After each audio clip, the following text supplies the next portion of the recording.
Well, today, we're going to explore a new law of karma. But I thought before I do, because this is a law that's really one that I find presses a lot of buttons. Because it's one that a lot of people don't want to grasp because we've been taught not to grasp it. And so before we can go and understand this law, I want to take you back through the first four really quickly so that you can understand that we have the first law of karma, which is a law of cause and effect. In other words, there has to be a cause for there to be an effect.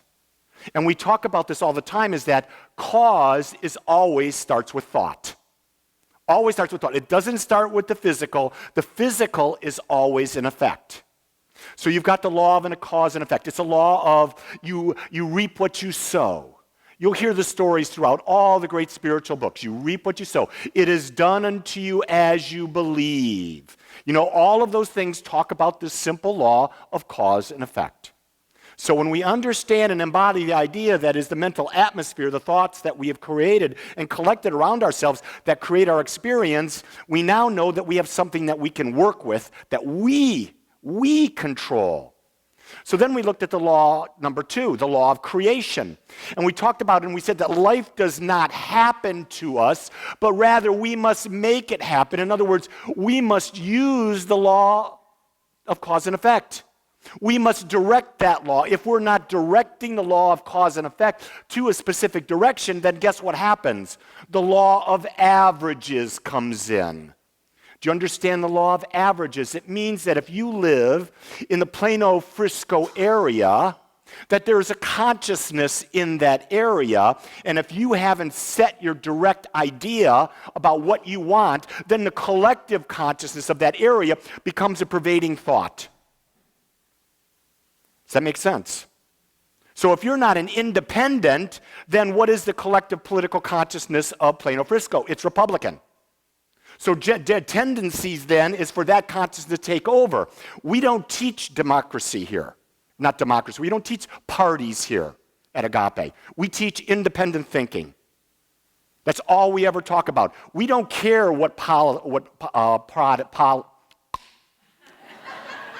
so I can't even talk politics. It makes me crazy. We don't talk about parties. We talk about the fact is, are you an independent in your thoughts, words, and actions? Are you thinking for yourself, and are you expressing yourself in the way that you see is best for you and the best for all around? That's what we talk about at Agape. There is no politics here. It's about you becoming the controller of how you think and how you act in the world. Okay? That's the law of creation. From the law of creation, we go into the law of humility. That's where we talk about we must accept where we are. We can't fantasize that we're somewhere else. We've got to accept this is where I'm at. Right now, I've got $10 in my checking account. I have to accept I have $10 in my checking account. I'm not going to fantasize, oh, I have $1 million in my checking account. Oh, I wrote this check for $1 million and I put it in my deposit. No, the fact is I've got $10 in my checking account. Then from there, we direct the law and we say to the law, how can I give my unique gift more into the world? How can I be giving more of my gift so that more must come to me? Because the more people I serve, the more people I give my gift, more abundance must come back to me. Okay? The law of humility means I must accept where I am. I must accept that I'm divorced. It must accept that I'm a woman. It must accept that I'm a man. It must accept I'm gay. It must accept I'm heterosexual. It must accept that I'm a Republican. It must accept I'm a Democrat. It must accept everything. And then from there, you have a base. And once you have a base, now you can see, is that base serving my highest idea of what I want to be in the world? And then from there, you can change the base. But until you've accepted the base, you can't change the base. It's all about the base. Remember that song? It's all about the base. So I just go right there with you. The next law before we get into is the law of growth. We have to change ourselves to become the individual who would be having the experience we desire. In other words, we're not going to get the experience until we become the person that would be that. So it's like when people come to me and they say, Rev Lee, I just got divorced. I'm ready to start dating. I've been listening to you for a month. I say, time out. Time out. Let's give this a year. Because you've got to become the man or the woman who would be in the dream relationship. Because right now you're still the man or the woman coming out of a relationship. Does that make sense? You may say, well, I got over him 5 years ago, and I just haven't let it go. No. That's fooling ourselves. That's not accepting where we are. See it is? So we have to accept where we are, and then we have to understand that there's a law of growth, that we're always going to be seeking to be more, but we must become it. So we're going to go into now law number 5. And law number 5 is the law of responsibility. Personal responsibility. What it says is we must take responsibility for everything in our lives. Ooh. That scares people away. This one statement, it sounds good at first. Rev Lee, I love karma. I love the law of cause and effect. I love that I can use this power to create. I love this idea. But wait a second. I got to take responsibility that I'm about to get divorced? That I'm responsible for that? I've got to take responsibility that I'm with this job that I hate? I got to take responsibility that I'm in this relationship where I can't even look at my partner, let alone myself? Yeah, you do. And let me explain why. Because you got to remember that you're an energetic vibration. And your energetic vibration puts out a frequency. That's what energy is. Energy vibrates at a frequency, okay?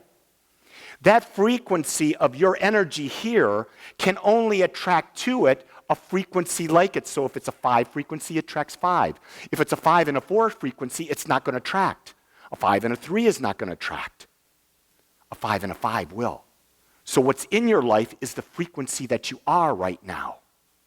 And so the idea is, so I have to accept responsibility that I am that frequency. I am that frequency that is in a job that is this. I am that frequency that has this health challenge. I am that frequency that, name it, any aspect of your life. And then what we've got to do is we've got to become the frequency. But it means that I have to be responsible. I'd much rather be personally responsible for my life. And there are times when I go, geez, it would be so much easier that I could just turn this over to God. The second I turn it over to God, this outside deity, this anthropomorphic idea, I become disempowered. I now put myself in the mode to be a victim. I don't want to ever be a victim. So I come back and I say, well, wait a second. I understand the laws of karma, but how does my mind grasp that I can do this? How does my mind grasp that? Well, logically, we understand that there's something out there that is bigger beyond anything you and I have ever imagined. And it's infinite. If it's infinite, it's all-knowing. Because infinite means all wisdom must be within it. If it's all-knowing, then it means it created everything because it's infinite and it's all-knowing. If it created everything and all that it is it, then it can create, or it does create everything out of itself because there's nothing else for it to create of. So you've heard so many times that people will say, I'm made of stardust. You've heard that? That's really big in the New Age world. I'm stardust, and so are you. Well, what you're really saying, that doesn't mean you're the vibrational frequency that's going to mix. Just because you're stardust doesn't mean, there's different frequencies of stardust. So I want to make that clear to you, okay? Oh, Angelo, you're my stardust brother. We're a little frequency aligned, but we're not quite totally frequency.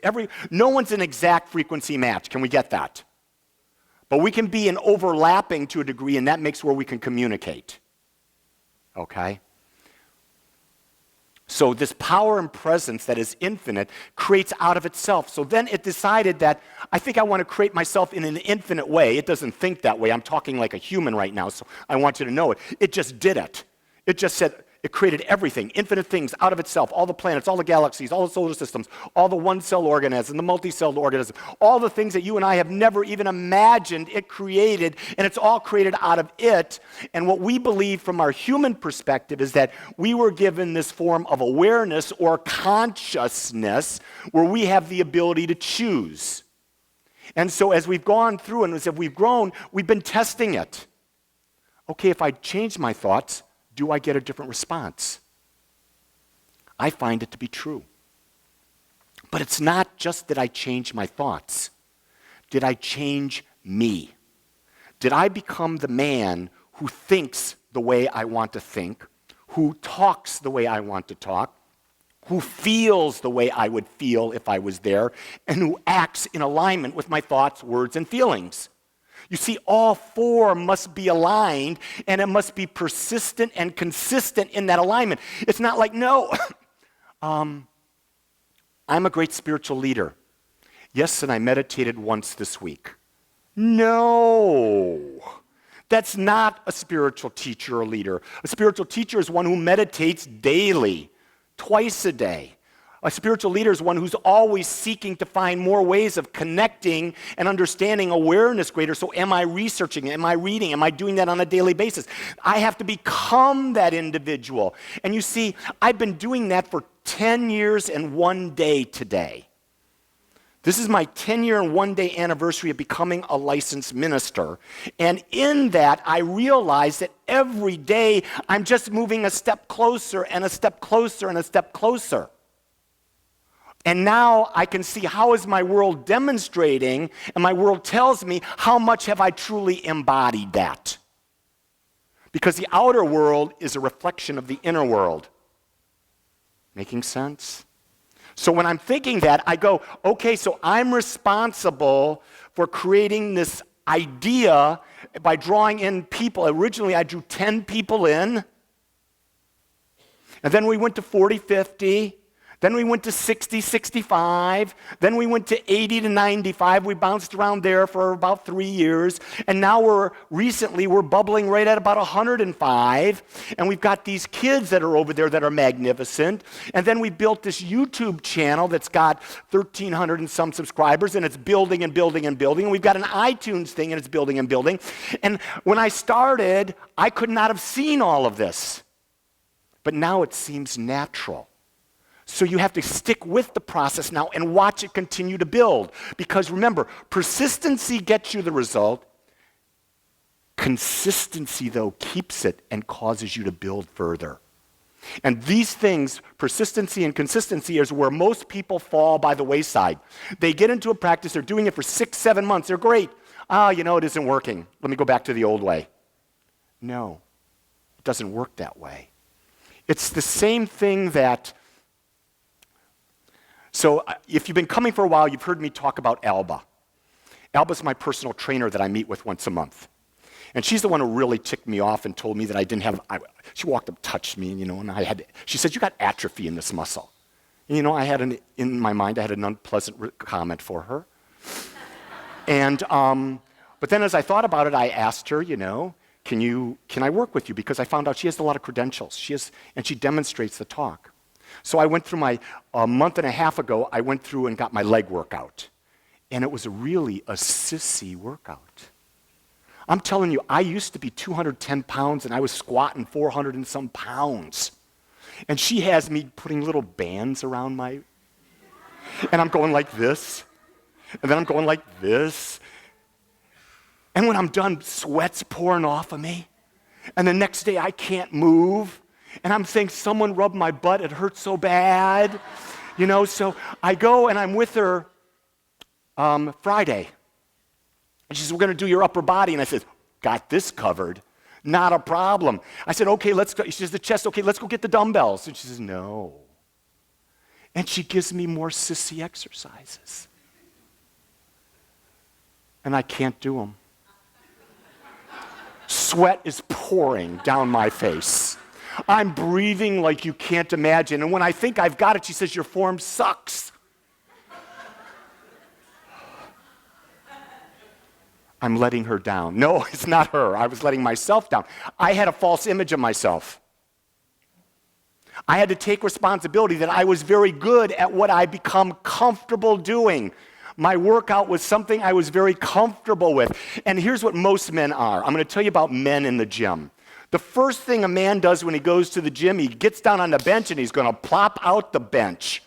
It's the bench presses, everything. And the first thing, I'm going to warm up, I'm going to put on 245s, so 45 on each side. Wham, I got that. Well, now a real man's got to be able to at least put 245 plates on his, that's 225 pounds, and you got to be able to push that. That's a lot of weight. That is a lot of weight. And I'm telling you, it takes more strength to do the sissy exercise than that, because that's an isolated muscle. This is all of the muscles, the peripheral muscles. And you see, when we're talking about spiritual growth and personal responsibility, we're trying to be self-actualized. And self-actualized doesn't mean one-dimensional or one-sided. It means all aspects of ourselves desire to be expressed and experienced in a greater way. So we're always seeking to go back to an uncomfortable place, because it's in the uncomfortable place or the place of the unknown where we get to expand, where we get to learn, where we get to grow. That's what life's about. And most of the time we're trying to avoid that. Oh, let me just be in my peaceful place today. You see that. People go to India. They go to India all the time. I just want to learn to meditate so I can always be at peace. Ain't going to happen. There's going to be contrast. There's going to be moments of peace, and you can take yourself to peace, and you can do that regularly through a spiritual practice. But guess what? You're going to be in the world. You're going to be surrounded by 7.5 billion people with 7.5 billion different ideas, and those ideas are going to be bouncing off of everywhere. And then you've got a news media or a media out there and an electronic media that's going to be bouncing more thoughts at you, and we don't know what's real anymore. And the question is, how do I still myself and take personal responsibility and channel my thoughts, my words, my actions, and my feelings in the direction I want to go, and the hell with everything else. See, that's the key thing. The hell with everything else, because if you do what everything else is, you will be in hell. Because hell is a state of mind where you're not living your authentic self. Get that? That's really the key. Hell is not a place you go to. Hell is a state of mind that you enter into when you're not being you, the real you. That is the most profound realization I've ever had. I want to thank you for joining us today. I'm so grateful that you took your time to watch or listen to this message. If you found this message beneficial, I would ask that you go to our website, agapecsl.com. Once there, click on the donate button and experience the joy of conscious and purposeful giving. Or if you would like, text your gift by simply dialing 972-532-6976. It is through your gifts that we are able to bring this message to you in the world. I would ask that if you like this message, to please subscribe to my YouTube channel under my name, Lee Wolak. Again, I want to thank you for joining me in the Agape community as we learn how to better self-love through conscious living.